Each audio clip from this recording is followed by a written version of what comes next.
많은 화물을 싣고서 북대서양을 오가는 커다란 범선이 하나 있습니다. 근데 하루는 운항을 하던 도중에 아주 거대한 폭풍우를 만났는데 그만 이 범선을 움직이는 돛대가 부러지고 말았습니다. 그러니까 돛선을 고치기까지 이 커다란 범선이 그냥 속수무책으로 떠밀려 갑니다. 바람이 부는 대로, 파도가 치는 대로 계속해서 이게 떠밀려 가게 되는데 그때 많은 선원들이 다 매달려서 그 돛을 고치기 위해서 다들 안간 힘을 쓰게 됩니다.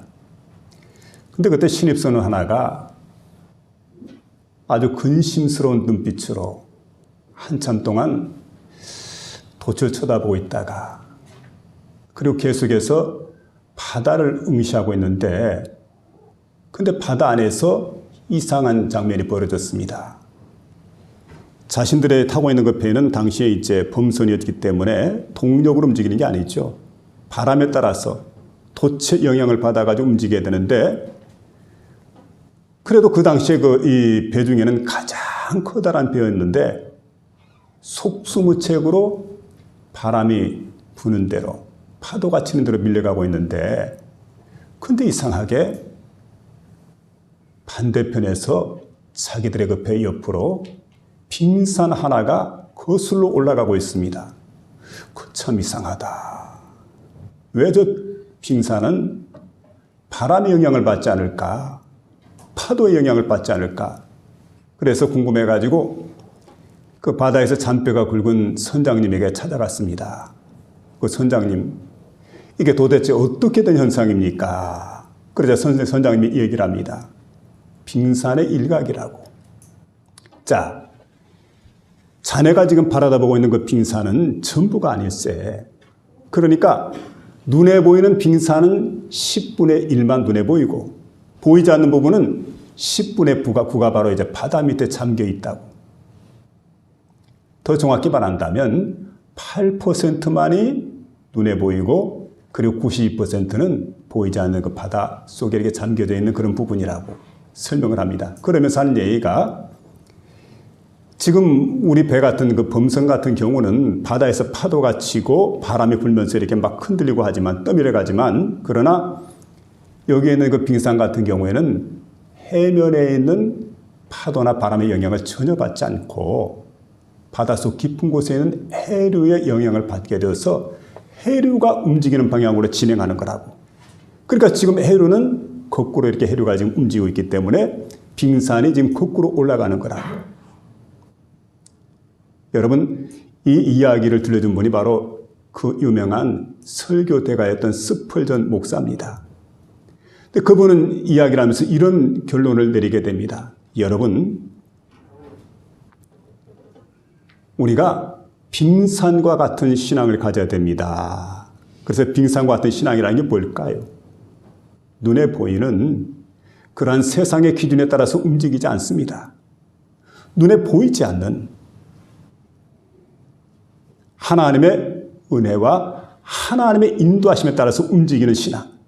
이걸 가리켜서 빙산과 같은 신앙이다. 이렇게 말할 수 있는데 이런 신앙을 가진 사람이야말로 진정으로 심지가 견고한 자다. 그는 이렇게 말씀해 주고 있습니다. 여러분, 오늘 본문의 말씀 보게 되면 바로 이제 심지가 견고한 자에 관한 말씀을 우리에게 들려주고 있습니다. 그래서 이사야 26장에 보면은 회복해 하시는 그 하나님의 은혜를 찬양하는 그런 이야기들이 기록되어지고 있습니다. 잃어버린 땅을 회복해 주시고 또 잃어버린 가정을 회복해 주시고 잃어버린 행복을 회복시켜 주신 하나님, 그 하나님에 대한 한없는 찬양으로 영광을 돌리게 됩니다. 자, 그리고 이제 이사야서를 우리가 보게 되면 이사야 선지자는 회복을 얻으려면 우리가 어떤 사람이 되어야 되느냐? 심지가 견고한 자가 되어야 된다. 이런 말씀을 들려주고 있습니다. 어떤 사람이요? 심지가 견고한 사람입니다. 자, 그래서 우리가 그 원어에 보니까 심지가 견고하다 할 때 이건 예체르 사무쿠 이렇게 원어가 되어져 있는데 한문 글자에 보면은 마음 심자에다 뜻지자입니다.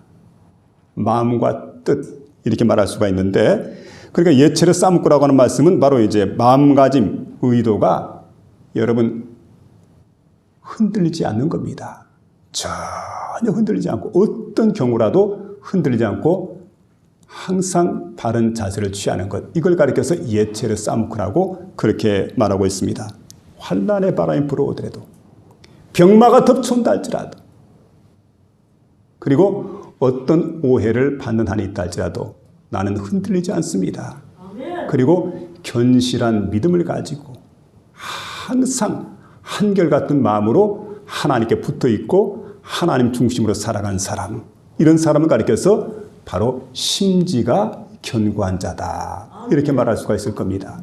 그래서 오늘 본문에 보면 심지가 견고한 자에게 이사야 선지자는 말합니다. 하나님의 은혜를 베푸실 거다. 어떤 은혜를 베푸실 것인가? 세 가지 말씀을 들려주고 있는데, 이 세 가지 말씀을 듣는 가운데 저와 여러분의 마음속에 크신 은혜가 임하는 복된 시간 될 수 있기를 주의 이름으로 부탁을 드립니다. 먼저는 구원이 되시나니 하는 말씀을 들려주고 있는데, 1절에 보니까 그날의 유다 땅에서 이 노래를 부르리라. 우리에게 견고한 성읍이 있으며 여호와께서 구원을 성벽과 외벽으로 삼으시리로다. 여기 이렇게 말씀해 주고 있는데, 여기에 구원이라고 하는 말은 예수아라고 하는 말씀입니다. 구원, 예수아. 그러니까 여러분, 하나님의 보호하시는 능력을 의미해 주고 있는데, 고대 사회에 보게 되면 적군이 침략을 하게 됩니다. 자, 침략을 우리가 방어해야 될 거 아닙니까? 그래서 그때 적군들이 침략하기 때문에 고대 사회에서는 성읍을 만들 때 아주 견고한 성읍을 짓게 됩니다. 그리고 여러분이 이제 적군들과의 그 싸움에서 언제든지 그 적군들과의 그 싸움에서 승리를 거둬야 되기 때문에 성을 만들 때도, 여기 이제 이사야 선지자가 그렇게 말합니다.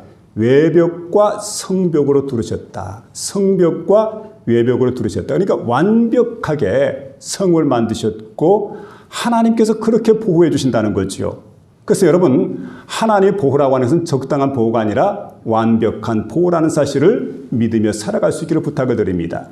완벽하게 보호해서 우리를 구원해 주시는 그런 하나님이시라는 말씀이에요. 하나님은 특별히 심지가 견고한 자들을 흙으로 지어진 건축물 속에, 돌로 지어진 건물 속에, 그곳에서 보존하는 게 아니고 하나님께서 이제 지으신 완벽한 성에서 보호해 주신다, 이렇게 말씀해 주고 있습니다. 그러므로 여기 보니까 우리가 할 일이 뭡니까? 하나님 여호와만 의지하라는 거예요. 전적으로 하나님만 의지해라. 그래서 여러분, 세상에서 구원하신 성도들, 하나님께서 구원하신 성도는 세상에 어느 누구도 해할 수가 없습니다. 그리고 무엇으로도 무너뜨릴 수가 없습니다. 성도의 견인이 있죠. 하나님은 끝까지 이런 성도를 보호해 주신다는 그런 말씀입니다. 여러분, 안전한 삶을 살기를 원합니까? 구원의 은혜 안에 거하기를 원하십니까? 그러면 여러분, 심지가 견고한 자가 돼야 돼요. 그래서 시련과 위험이 와도 흔들림이 없도록 하나님께서 언제나 우리를 보호해 줄 것이기 때문에 우리가 심지가 견고한 그런 믿음을 가지고 살아가야 됩니다. 우리 구약 성경 읽다 보면은 여호사밧 시대 때에 적군들이 쳐들어오게 되는데 연합군을 이루었습니다. 이때 여호사밧이 어떤 사람입니까? 그는 하나님을 경외한 사람입니다. 그리고 정말 하나님을 의지하는 사람, 하나님 마음에 합한 사람이었습니다. 하나님께 인정받는 그런 사람이었습니다. 그리고 우상을 다 멸했던 그런 사람이었습니다. 그런데 이런 마귀 사탄이 대적들을 갖다 부추깁니다. 적군들이 이렇게 침략해 올 때 보니까 한 나라 사람만 쳐들어오는 게 아니에요. 모압과 암몬과 마온 사람들이 연합해서 지금 침략을 하고 있습니다. 여러분, 그때 역대하 20장 12절 이하에 보니까 이때 이사야 선지자가 그 당시에 이제 여호사밧이 할 수 있는 일은 아무것도 없어요. 오로지 하나님께 기도할 수밖에 없습니다. 그래서 그 여호사밧이 하나님께 했던 일이 뭐냐면 하나님 여호와께 기도하는 겁니다. 간절한 마음으로 하나님께 부르짖게 됩니다. 이를 행하시는 여호와, 그것을 지어 성취하신 여호와, 그 이름을 여호와라는 자가 이르노라. 너는 내게 부르짖으라. 내가 내게 응답하겠고 내가 알지 못하는 크고 비밀한 일을 내게 보이시리라. 여러분, 예레미야 33장 2절로 3절 이렇게 말씀해 주고 있는데 할 수 있는 일 없잖아요. 그래서 이때 가만히 생각해 봅니다. 그래서 우리의 대적을 하나님 여호와여 징벌하지 아니하십니까?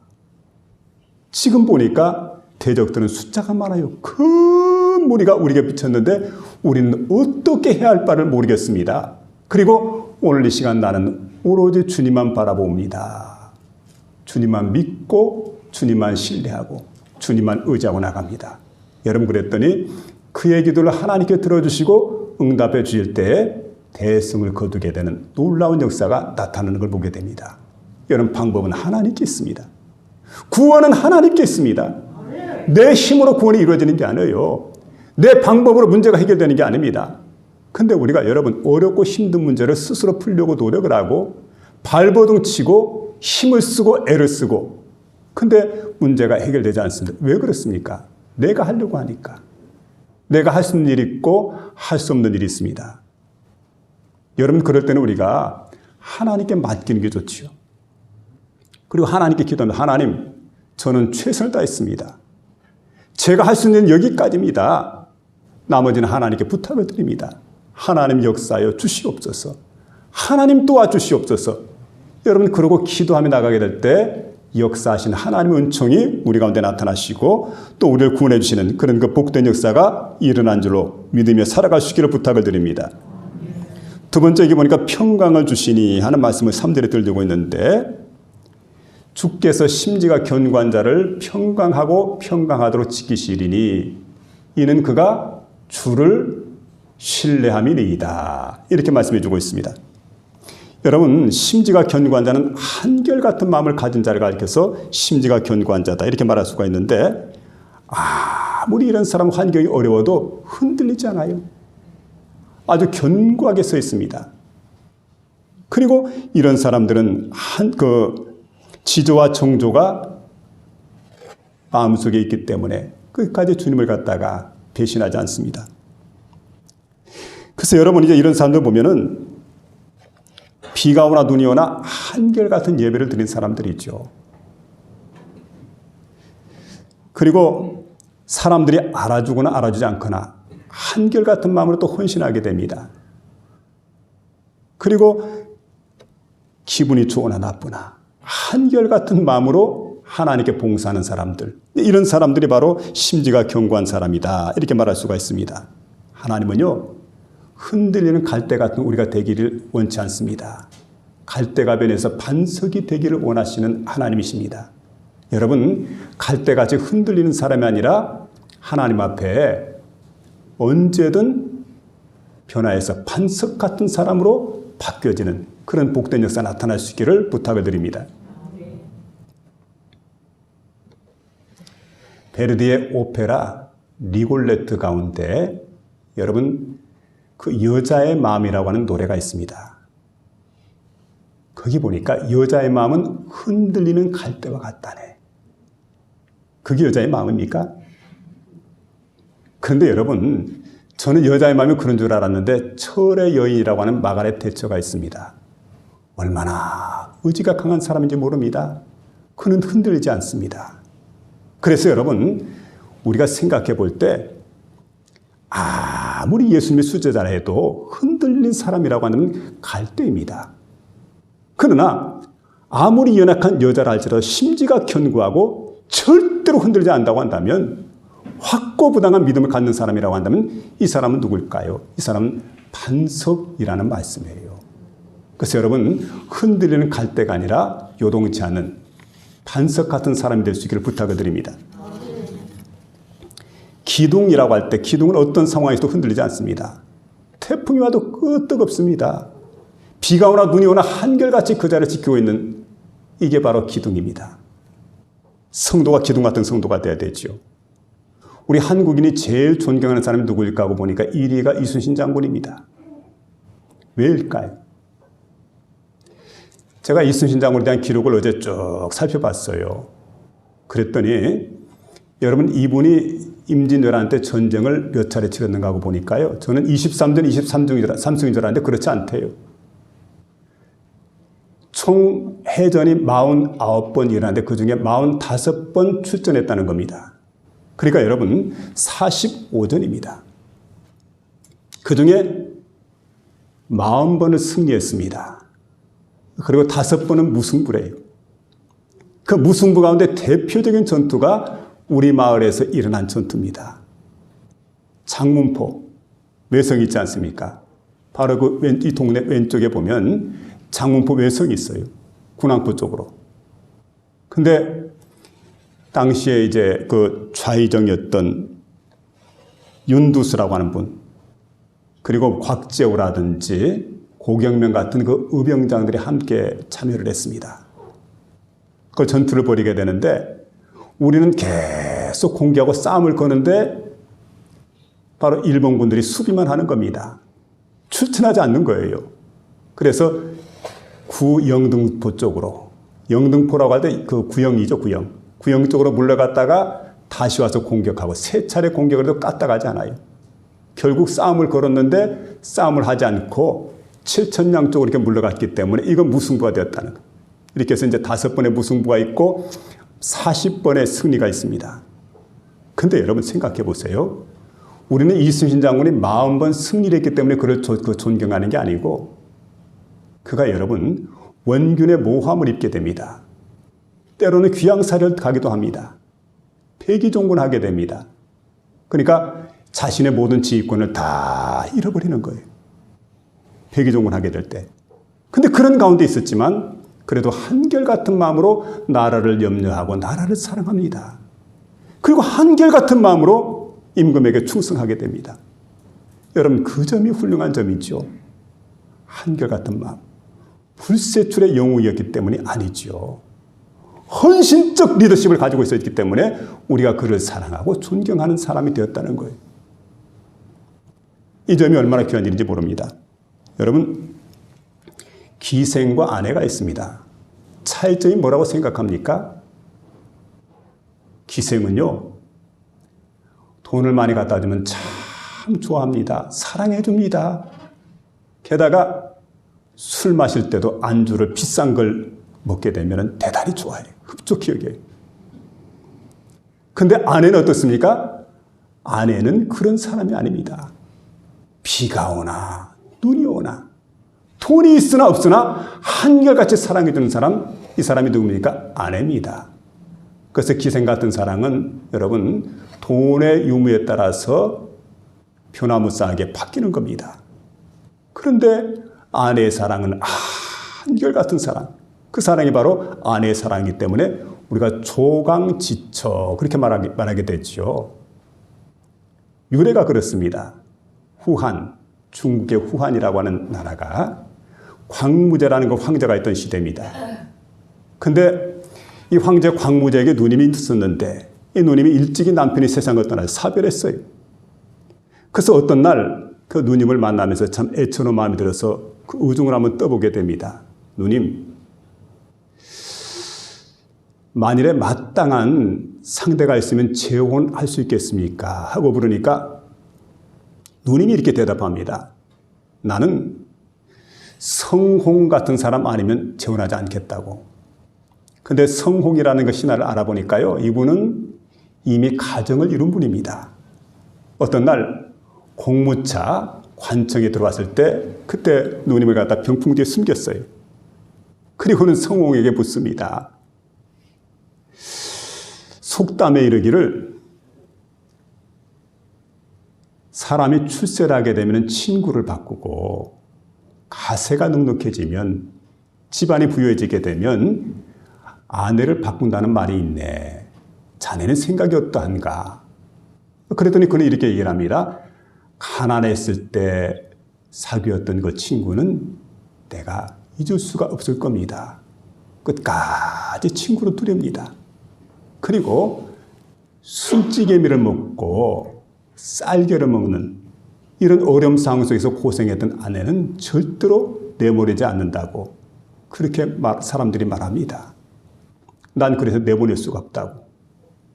그랬더니 광무제가 병풍띠를 갖다 의시하면서 일이 틀린 것 같네 하고 신호를 보냅니다. 일이 틀린 것 같습니다 하고 신호를 보내니까 그 누이가 알았다고 고개를 끄덕이죠. 결국 포기했다는 얘기입니다. 여러분, 그래서 여기서 나오는 얘기가 조강지처라는 거예요. 술찌개미 조자에다가 쌀겨 강자입니다. 여러분, 이걸 함께 먹고 함께 지낸 사람, 그 사람이, 함께 고생했던 사람이 진정한 아내라는 거예요. 얼마나 소중하냔 말이에요. 한결같다는 얘기예요.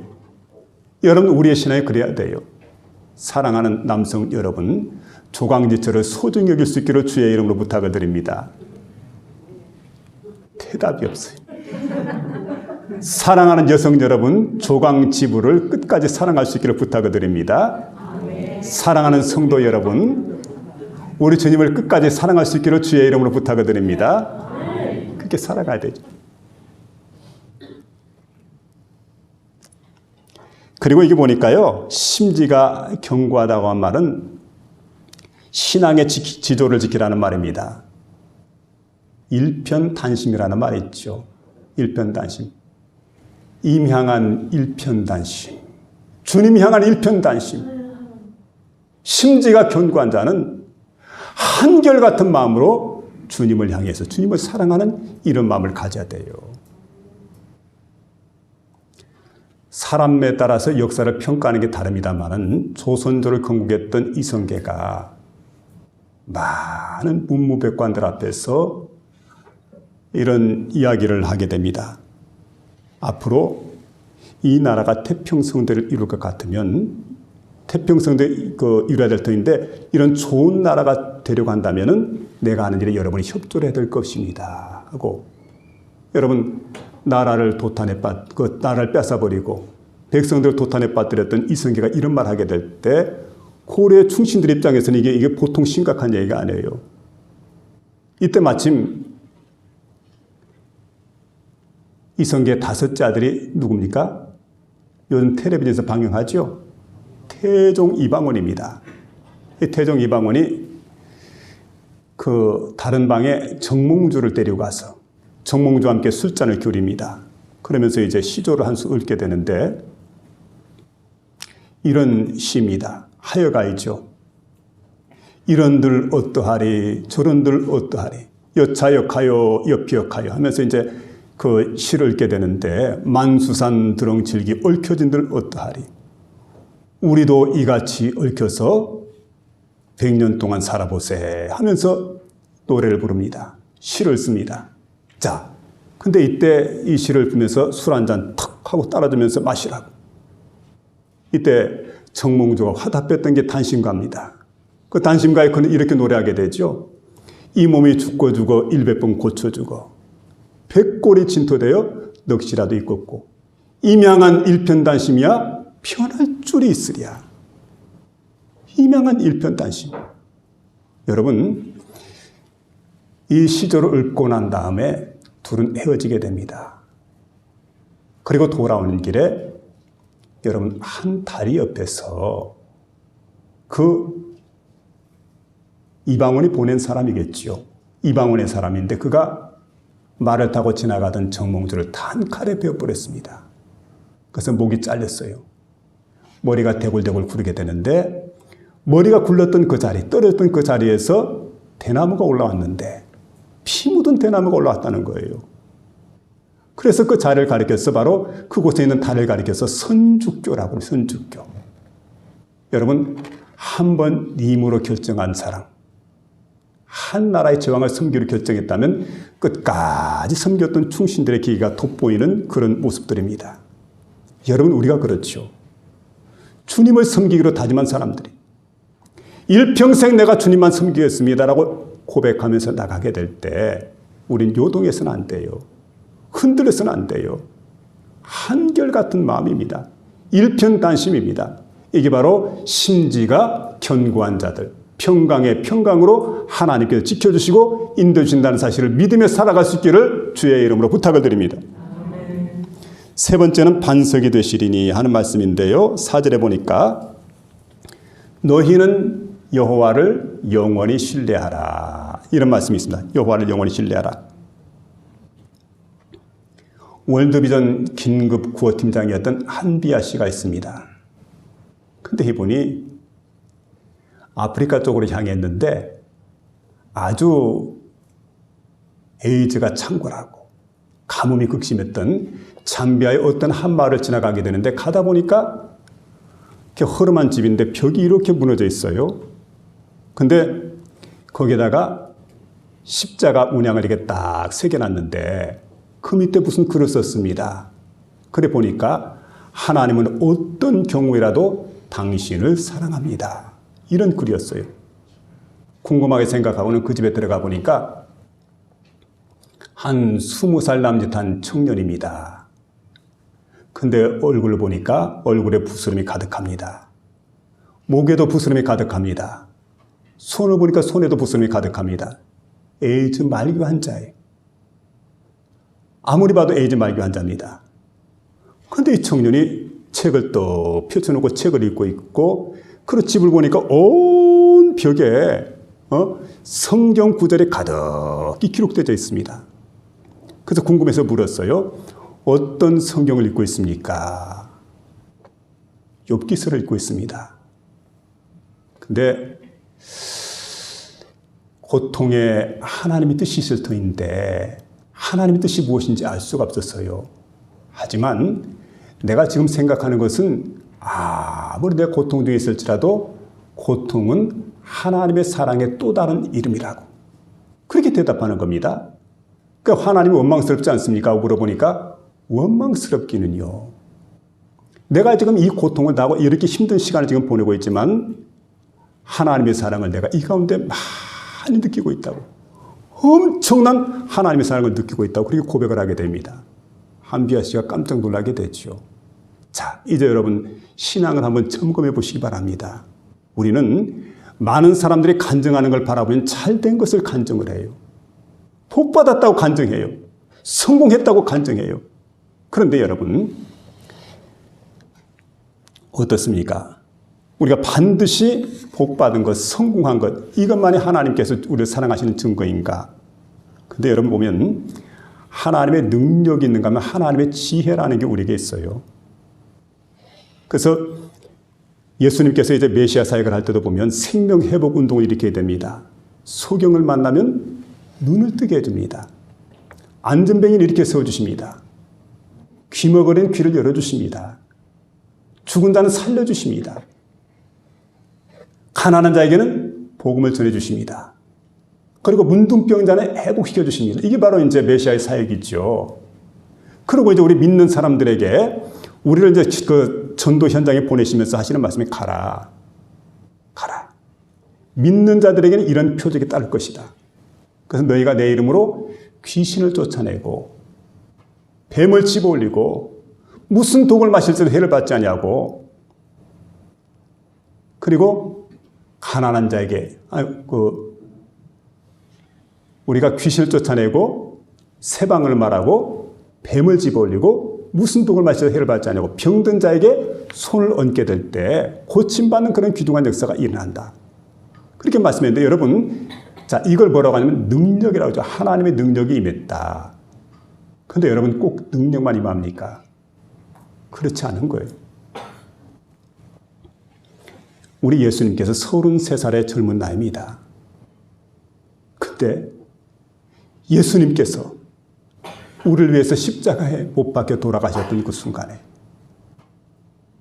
정말 능력이 많으신 그 예수님이 그 권세가 많으신 그 예수님께서 아무런 능력이 없는 것처럼 그렇게 십자가에서 못 박혀 돌아가실 때 많은 사람들이 그를 비난합니다. 저주합니다. 멸시합니다. 모욕합니다. 그리고 주님께서 저주의 십자가를 지고 아무 힘없이 돌아가십니다. 얼마나 무능한지 몰라요. 여러분 그런데 생각해보면 여러분 이렇게 예수님께서 십자가상에 못 박혀 돌아가시지만 못 박혀 돌아가신 그 예수님께서 결국은 엄청난 역사를 이루십니다. 예수님이 십자가에 못 박혀 돌아가심으로 우리 하나님의 권능에 의해서 우리 예수님은 죄가 없으신 분이다. 의로우신 분이다. 의로우신 분, 죄가 없으신 분이기 때문에 살리셔야지요. 여러분 그 생명이 다시금 살아나게 됩니다. 부활하시게 됩니다. 그러므로 여러분, 하늘에 있는 자들, 땅에 있는 자들, 땅 아래 있는 자들로 모든 무릎을 예수 이름에 꿇게 하시고 예수 그리스도를 주라시니 하나님께 영광을 돌리게 하시고 그리고 예수를 믿는 모든 사람들을 여러분 하나님의 자녀가 되게 해주셨어요. 이게 주님의 능력을 통해서 일어나는 게 아니고 주님의 지혜를 통해서 일어날 일이었기 때문에 성경은 우리에게 말씀해 주고 있습니다. 유대인은 표적을 구하고 헬라인은 지혜를 찾으나 우리는 십자가에 못 박힌 그리스도를 전하니 유대인에게는 거리끼는 것이요 이방인에게는 미련한 것이로되 오직 부르심을 입은 자들에게는 유대인에게나 헬라인에게나 그리스도는 하나님의 능력이요 지혜니라. 그리스도는 하나님의 능력이요 그리스도는 하나님의 지혜니라. 우리는 하나님의 능력을 너무 찬양을 해요. 근데 하나님의 지혜는 잊어버려요. 여러분 그렇지가 않습니다. 망하는 것 같고 하나님의 뜻을 알 수가 없고 모든 걸 잃어버린 것 같고 여러분 청년이었던 이 사람이 오토바이 사고를 만났는데 그 오토바이 사고로 인해서 수혈을 받게 됐는데 이 청년이 그 수혈이 잘못돼가지고 에이즈에 감염이 된 거예요. 여러분 얼마나 억울합니까? 그는 진실하게 살았어요. 깨끗하게 살았어요. 예수 믿는 그리스도인입니다. 그리고 학교 교사였어요. 그런데 이 어려운 일을 만납니다. 여러분 그러나 생각을 하죠. 고통을 다하고 어렵지만 하나님의 뜻이 무엇일까? 묵상하는 가운데 거기에서 하나님의 사랑을 발견해요. 아, 이대로 하나님 나를 사랑하시는구나. 그리고 거기에서 엄청난 하나님의 은혜를 경험하게 됩니다. 그래서 우리가 생각할 때 여러분 눈에 보이는 부분, 환한 부분, 좋은 부분, 잘 되는 부분 이 부분만 바라보지 마시고 보이지 않는 부분을 좀 볼 줄 아는 그런 믿음의 눈을 가지시기를 주의 이름으로 부탁을 드립니다. 주 여호와는 영원한 반석이로다 이렇게 노래하게 되는데 여기 반석은 추루입니다. 광야 한가운데 있는 거대한 바위를 말하고 있습니다. 여러분 거대한 바위는 여행객들에게 도움을 주는 그런 바위입니다. 그리고 태양볕이나 뜨겁게 내려쬐기 때문에 그늘을 제공해서 그 사람들에게 쉼을 허락해주는 그런 바위가 될 수가 있습니다. 그리고 들짐승들이 갑작스럽게 공격하게 되는데 그들의 공격으로부터 보호해주는 이게 바로 이제 바위 역할이죠. 그리고 노곤한 사람들은 그곳에서 몸을 눕히면서 쉴 수가 있습니다. 미국 애리조나주에 호호 산맥이라고 하는 산맥이 있는데 거기에는 한 협곡이 있답니다.